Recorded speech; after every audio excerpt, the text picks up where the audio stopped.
first of all, I want to congratulate the organizers of this conference, and to say to Madam Rajavi and to all the organizers of this conference, congratulations on the success of a tremendous turnout and support for democracy and freedom in Iran. Iran is not as much in the news as Syria, but everyone knows that what's happening in Syria with the oppressive, brutal dictatorship of Assad could also be said to be happening in Iran. And it's because of a dictatorship by the mullahs, that an oppression of the people that keeps the rest of the world from knowing the torture and the destruction and the inhumanity of the regime that is imposing its will on its people every single day in Iran. But the struggle for the people in the Middle East that's going on in Libya, the struggle that's going on now in Syria, is the same struggle that's been going on also for a long time in Iran. And I know all people, wherever they live, care about freedom, because it could be challenged anywhere. And that is why all people who care about freedom care about the future of those fighting for freedom in Iran, just as they care about it in Libya and Egypt and Syria and all of the other countries in the world where freedom is under fire. So to people in Iran, people say to me, what does someone who comes from a different part of the world know about what your struggle is? The struggle of the people of Iran is a struggle for all humanity, because it doesn't matter whether you're Iranian or Syrian or Libyan or American. All human beings crave freedom, and ultimately freedom will prevail. And so this is not an Iranian issue, this is not a Syrian issue, it's not a Libyan issue, it's not an American issue. It's an issue of human rights, and human rights exist everywhere in the world, whether they're respected or they're not. And I certainly am heartened by the great support that an organization like the MEK has organized on behalf of bringing the message of freedom and democracy to the people of Iran. And we need political activism. And the MEK and PMOI are those people who are active on behalf of democracy. So it is a good thing to be here today with so many patriots who are for freedom, because we all need to be fighting for one another, no matter where any of us lives. Camp Ashraf is the symbol of freedom.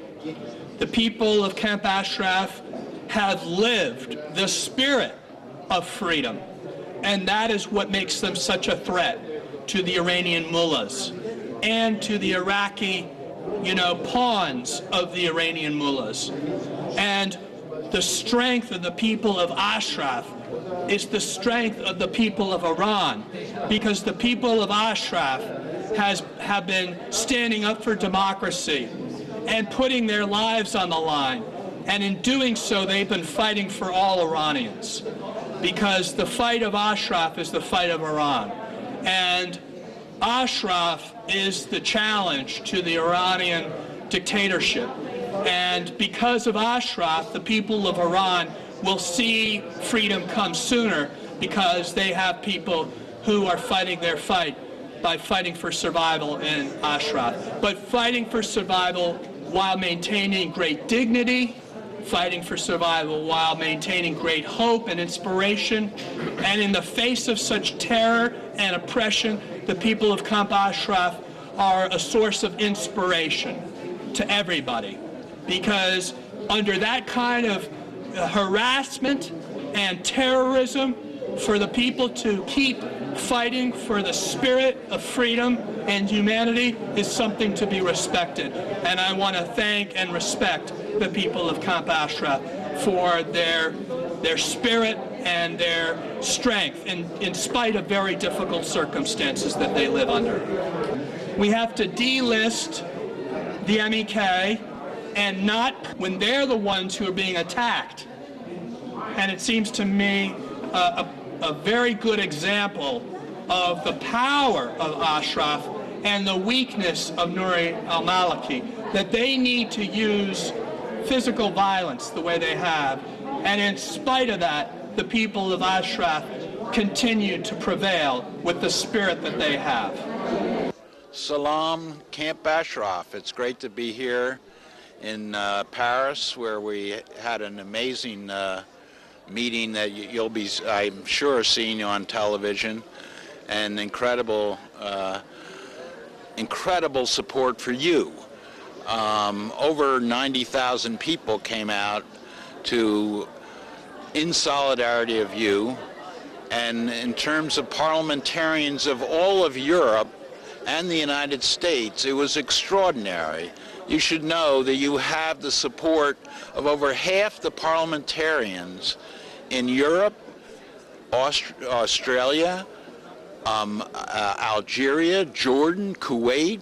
I mean, it was extraordinary. And then we had the press, was all from not only Europe and the United States, but from all over the world, that testified to your strength and that you are the vanguard of us, the vanguard of the dignity of humanity, as one speaker called it. And you are the inspiration for all of us because of your commitment to freedom and your resistance to the Iranian regime. And it was an extraordinary meeting, and I was just proud and privileged to be a part of it, to watch so many testimonies to you and your bravery, and unfortunately to your suffering. But we are very much active at all political levels, working on your behalf.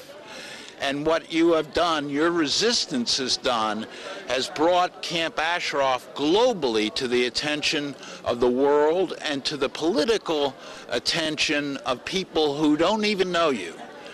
So that it is, while the Iranian regime thought they had a victory, they had a massive loss in terms of the treatment of the people of Camp Ashraf. And the Iraqi government is probably in utter disgrace before the world parliaments and Congress of the United States. So we hope that in a very short time there'll be some relief for your suffering. And I know for a fact that we're going to have initiatives from Europe. Again, the European Parliament was denied access to Camp Ashraf. You know that our Congress sent an investigative team to Iraq, and they were denied access to seeing you. But there's an ongoing investigation in the United States, and there's also an ongoing effort to have a joint European-American solution to the issue of Camp Ashraf. So I just want to extend my solidarity and love to all of you, and you have been a great inspiration, and we feel that you have done things that have initiated the Arab Spring, and I hope the Persian Spring that will be coming up. So in terms of also I want to say to the people of Iran that we are hoping and we're wishing that you too will stand up as people around the globe, and the whole Iranian diaspora has stood up for democracy and freedom, and finally to get rid of this regime that has denigrated your culture, your religion, and the great history that you have. Thank you very much.